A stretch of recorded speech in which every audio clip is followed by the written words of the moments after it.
pakai Google Drive atau apapun yang di cloud itu dan masih bayar tiap bulan. Ya, ini aja nih pakai ginian 4 terabyte langsung dapat cloud drive dan ya nggak usah bayar-bayar lagi bulanan. Atau masih kurang 4 terabyte. Nah kalau kurang nih 20 petabyte sekalian tanggung 20 petabyte. Nggak tahu 20 petabyte.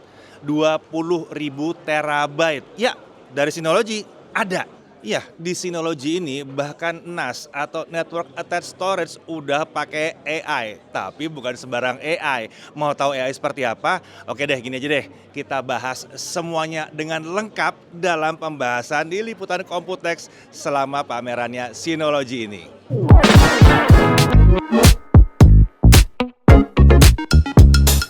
Oke, sekarang saya sudah bersama Bu atau Mbak atau Kakak Mbak, Clara. Kakak, Ibu, apa aja Apa boleh. aja? Oke, Betul.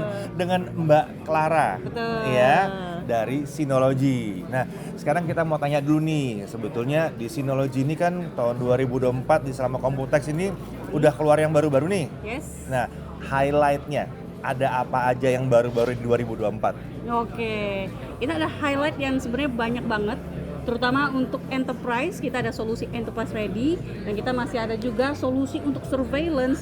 Dan nggak cuma itu, jadi kita nggak cuma targetin di bisnis, tapi kita juga ada target consumer. Jadi kita juga ada, betul, produk untuk penggunaan yang lebih gampang lagi, yaitu B-Series.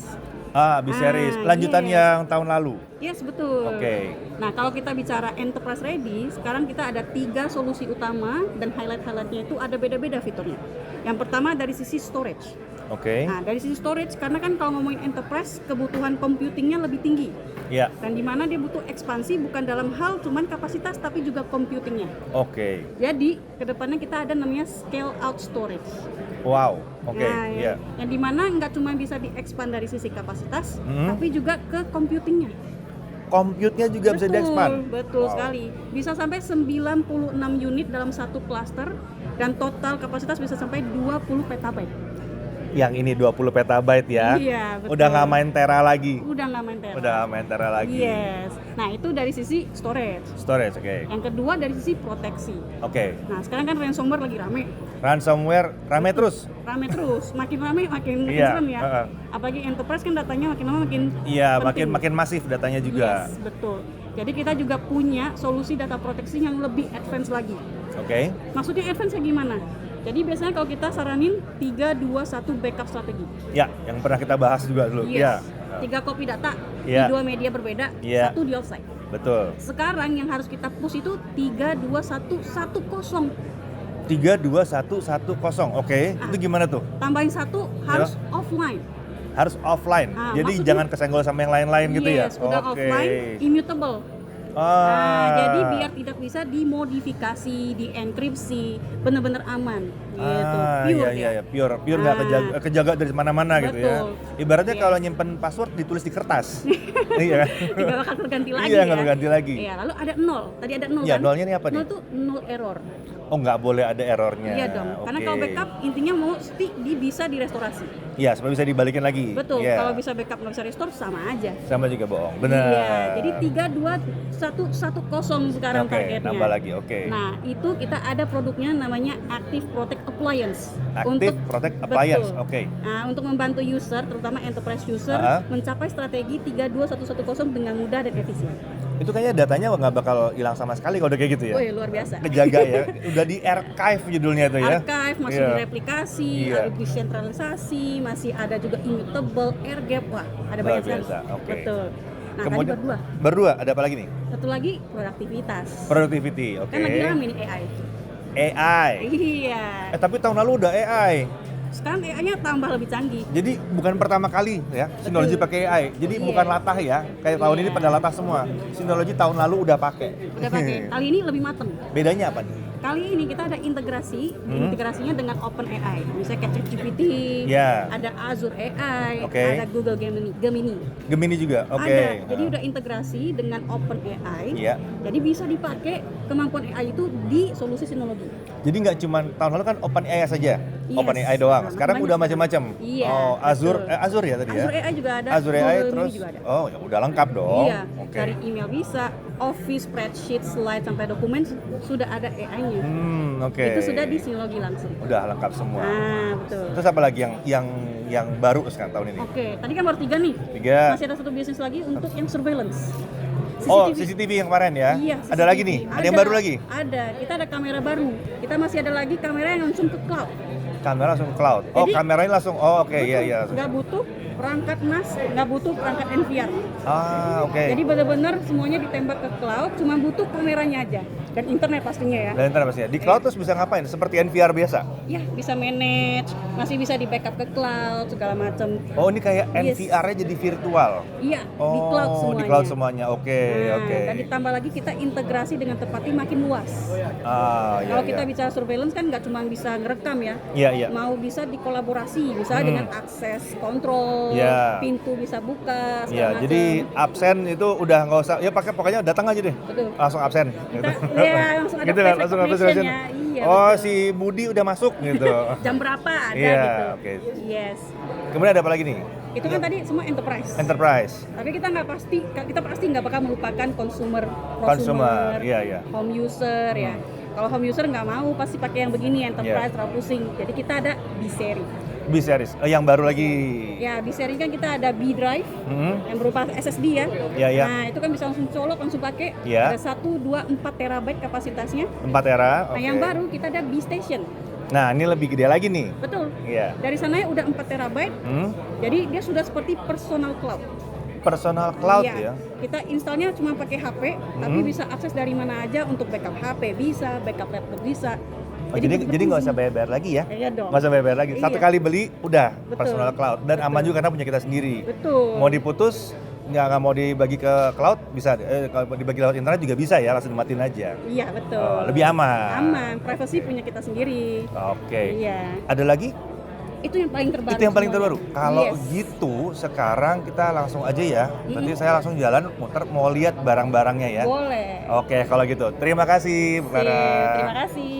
Oke, kita mulai dulu dari melihat update untuk AI di produk Synology. Kalau tahun lalu, AI yang ditawarkan Synology lebih ke generatif AI dasar untuk teks, seperti untuk bikin balasan email.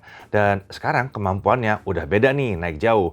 AI ini sudah untuk menyempurnakan kalimat yang sudah kita tulis atau sudah di-generate sebelumnya. Misalnya, kita butuh kalimat yang lebih panjang, lebih singkat, atau dengan gaya tertentu, seperti lebih santai, lebih formal, dan lain-lain. Kemampuan menerjemahkan ke berbagai bahasanya juga meningkat dan bisa juga untuk bahasa Indonesia nih. Selain itu, AI ini juga diintegrasikan ke Synology Office. Bisa untuk bikin dan meringkas artikel berdasarkan prompt yang kita masukkan.